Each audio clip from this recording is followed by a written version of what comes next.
Hello there, Tina. Are you there? I just had to talk with you about something rather quickly if you had the time. You do know about the family vacation that we're all going to be going on soon, don't you?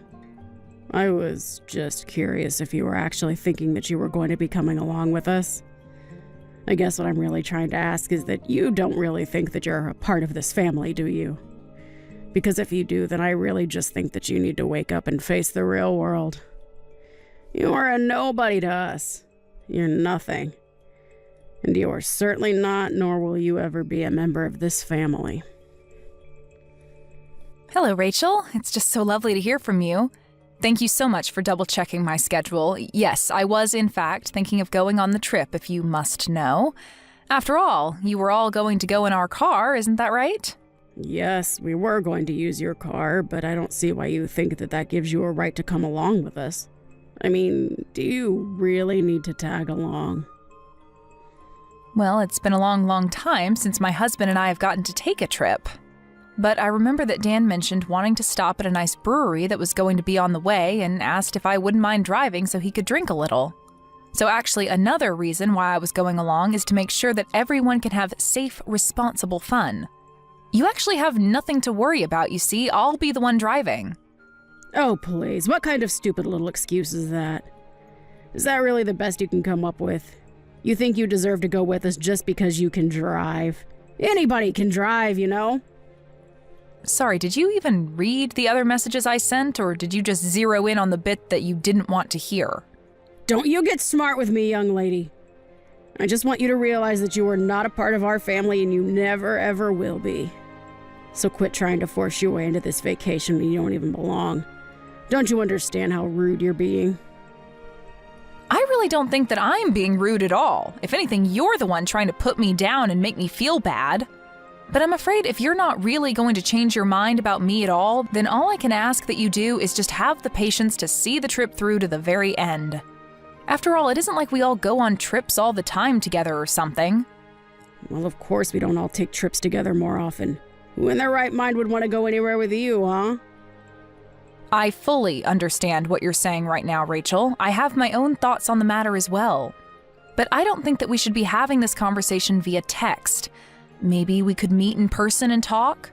Because otherwise, I'm going to pick you all up in the car tomorrow at the time we all agreed on. I just don't get what my little Dan was thinking. I mean, what drove him to marry a no-good, nasty woman like yourself?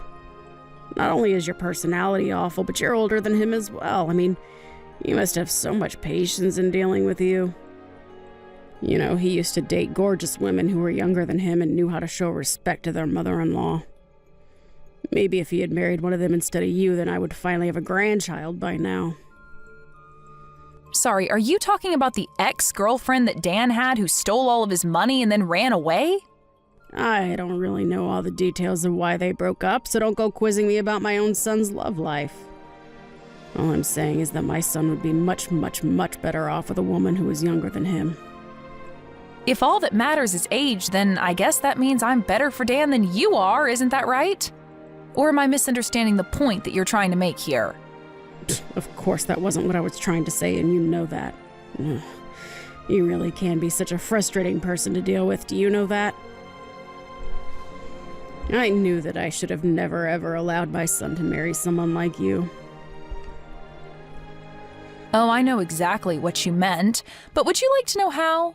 It's because you've complained about my age to me over and over again. I mean, aren't you bored of having this same conversation all the time? I don't even need to guess at what you might say next because we've already done this several times. And I'll say it as many times as I need to for you to get it through your head that you were too old for my son and that you were never going to be a part of this family. If you don't want to hear the truth about the matter, then you can just pack up your bags and leave. Otherwise, I'm going to keep pushing and pushing and pushing until you're at the very end. The very end? What are you talking about now? The very end of what? The very end of your wits, of course. And then you and Dan will finally get a divorce and I can start working on trying to set this family straight again. That's all I really want out of this. So basically you're telling me that your whole purpose with treating me this poorly is just to get me to divorce Dan? Well, I don't know how many times we're going to have this conversation in that case. But if you are going to be saying the same things over and over again, then so will I. And I am telling you for the I don't even know how many time that Dan and I aren't getting a divorce, okay? So don't bother waiting, don't hold your breath, and don't think that any kind of miracle is going to happen for you. Well, we'll just see about that, won't we? I wouldn't be so confident if I were you. Well, I don't need confidence when I know that Dan and I have no intention of splitting up ever. I just know it won't happen. Anyways, if this is all that you're going to be saying to me now, I think I've had my fill and I'll be taking my leave now. I'll see you tomorrow when I go to pick you up with Dan. Hey, you were standing right behind me, weren't you? I know that it was you behind me in line. You pushed me into the bathroom and were holding the door closed so that I couldn't get out? What on earth are you talking about? I didn't do anything, dear. But I guess it was bad fortune that someone just let that big, heavy crate slide right in front of the bathroom door, trapping you in there. But at least you won't have to worry about needing to use the toilet since you're going to be stuck there for a long, long time. What is the matter with you, Rachel? Is it supposed to be some kind of prank or something? Because it isn't funny. What are you trying to pull here? Well, isn't it obvious? I was just locking you in the bathroom, that's all. I sure hope someone comes by soon to let you out of there, though. I don't get it. Why would you do this to me? I mean, Dan and I go to pick you up in the morning so that we can all enjoy going on a little vacation together, and you lock me in the bathroom? Are you really just going to try and keep me trapped here while you just drive away? Do you really think that you're going to get away with this? You've gone way too far right now. I think the only person that was taking things too far was you. I told you that you were not welcome to come on this family vacation of ours, and you just didn't listen. But now at least we'll finally be able to enjoy ourselves in peace, without you. Well, I'm so happy that you're pleased with yourself right now, but just how long do you think that happiness is going to last? Hold on a second. Why can't I get a hold of Dan? Why won't he pick up my calls? Well, that's because I told him that I'd hold on to his phone for him, of course. And then I'm going to tell him that you told me that you had an emergency come up. And I'll tell Dan all about how you had to leave early and called a taxi to come and pick you up. And then we can get on with our vacation and you can have fun waiting for someone to rescue you from the toilet. Are you kidding me? Please tell me that you're not serious about that. Have you guys already left? Did you really just abandon me here? That's right. We're on the road far, far away from you now. So your fate is out of our hands now. I just hope that someone comes along soon to let you out. Otherwise, you could be in there all night. So you're sure that it's a good idea to just leave me here then? Is that really what you want to do? Of course, that's what I want to do. What kind of question even is that? I thought I made it clear that I didn't want you coming on this trip at all. All right, then fine. Have it your way. But just don't say that I didn't warn you. I hope you both get where you need to be safely. Dana, are you there? I really have something that I need to talk to you about right now. Where are you? Please tell me. Let me guess. Things went exactly as I thought they would for you. I heard all about how maybe an hour after you left me, you got on the freeway and ended up in a huge accident. I just hope this serves to teach you a lesson about what you did. But where is everyone right now? Where are you? Where's Dan? Is Dan okay? Dan is fine, actually. You were the one who sustained the worst of the injuries. But honestly, just what were you thinking? I mean, you realized that there wasn't anybody else to drive, right? I was coming along because I would have been the only other person capable of driving.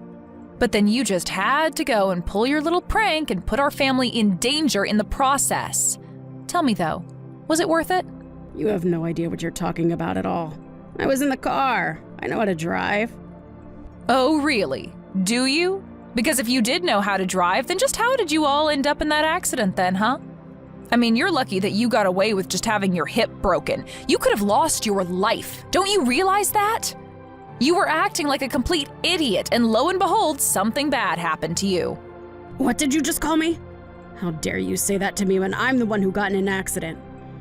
I mean, sure, it had been maybe a decade since I last ever drove, but still, a car is a car and I know how to drive. I just didn't think that there'd be so many other cars, and I forgot how fast you have to go on the highway. So basically, you didn't know how to drive, is what you're saying then. In fact, is your driver's license even still valid, or were you just driving around with an expired license? You know that means you could be arrested for what you did, don't you? Wait, what? You think that I'm going to be arrested? I mean, you were the one who was behind the wheel of the car. Who else would be liable? Dan and your husband were drinking, so they weren't going to drive, and the only sober person there was you. But you clearly don't know how to drive anymore, and you don't even have a valid license. You were driving, you caused the accident, it's your fault. But that isn't fair. It's not like I forgot how to drive. Besides, it's not my fault that I can't get a new driver's license. It's those darn people at the DMV who refused to renew it for me. That's right, I had almost forgotten about that. I remember you mentioned that before Dan and I were even married. You mentioned how you told me that you would never be able to renew your license again. Not only did they think you were getting too old, but you had too many strikes on your last one. But it isn't fair. They sent me to their stupid little driving school. I took all their classes and they still had the nerve to not give me a new one. Surely you must agree that this is horrible, right? I mean, who are they to tell me that I can't drive when I know that I can drive perfectly well? Am I really going to be arrested just for a little fender bender? Fender bender? Rachel, you are literally in the hospital and unable to move because of the accident that you caused. Not only that, but you could have seriously injured your son and husband. How can you be so focused on yourself when all that might have happened? Well, I guess that does make some sense when you put it that way. And that's why I was telling you that I needed to be there to drive. But you had to act completely delusional. You locked me in the bathroom and then just drove off without me. Please, Tina, there's no need for you to take this kind of tone with me. Don't you think I've already been through enough with all of this?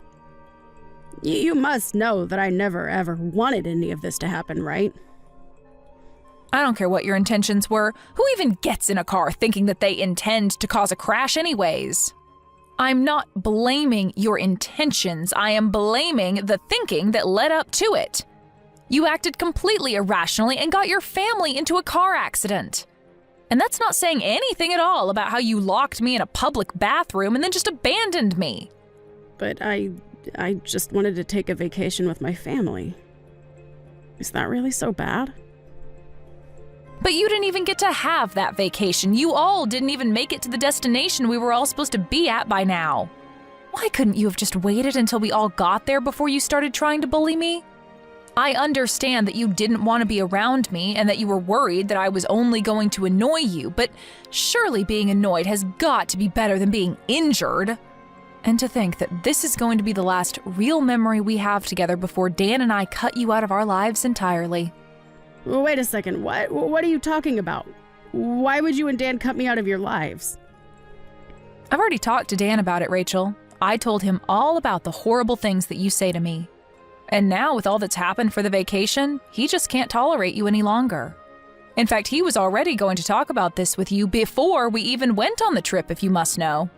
Hold on a second. Now that you mention it, Dan did say that he had something important he wanted to talk to me about. You're telling me that this is that? He wanted to tell me that he didn't want me around anymore? That's right. And there's one more thing that you should know, Rachel. I'm pregnant. Wait, what? You've got to be kidding me. Why am I just hearing about this now?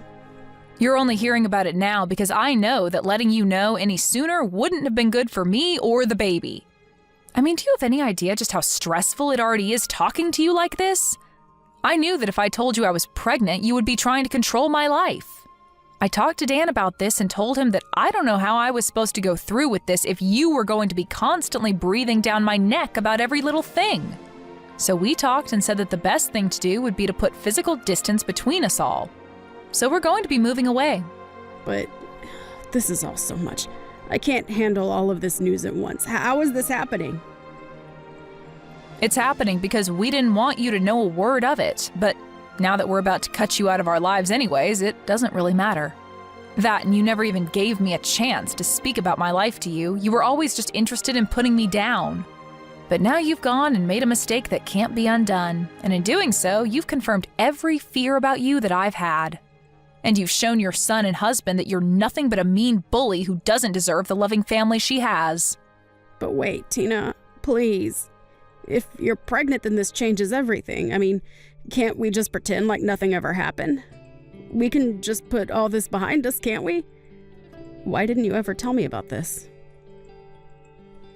I literally just explained to you why I didn't tell you. Did you even read the messages that I was sending you? I told you that you were just going to try and interfere with our lives even more if you know that I was pregnant. Dan and I were going to use this as the chance to cut you out of our lives. That's why you didn't know about it until now. But then you mean you're not even going to let me meet my own grandchild? Well, it's going to be hard for you to meet them anyways if you're behind bars for what you've done. Please don't say things like that. You really can't think that they would throw an old lady like me in jail. I'm sorry, but the law is the law. Do you really think that you're above just because of your age?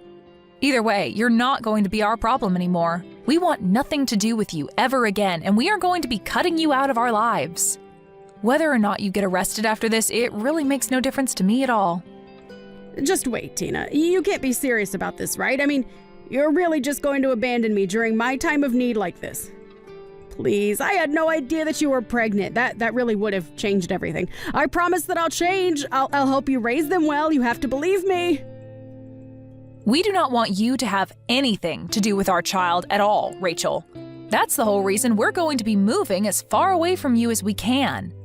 Just stay out of our lives and don't come looking for us. Do you understand? So then you're really serious about all this? But I never even gave Dan permission to do this. You can't just leave me. I'm afraid that we've already made up our minds and we're going to be moving out. That is final. Just remember that you're the one that's going to have to explain all this to your husband. You're going to have to tell him that you were so horrible to me that you pushed me and your son away to the point that we never want to see you again. In the end, Dan and I moved away. A few months later, we heard through the grapevine that Rachel was discharged and free to go back home, but that her husband was waiting for her there with divorce papers. She was in the hospital for so long recovering that you would have thought she learned some kind of lesson, but apparently it wasn't enough for her husband. Thankfully for her, the other driver in the crash was kind enough to not press any charges on Rachel. But she was still left all alone, without her husband, son, or grandchild. I have no idea how she's getting along now. Thank you for watching. If you liked this video, please give it a thumbs up and don't forget to subscribe to see more content like this.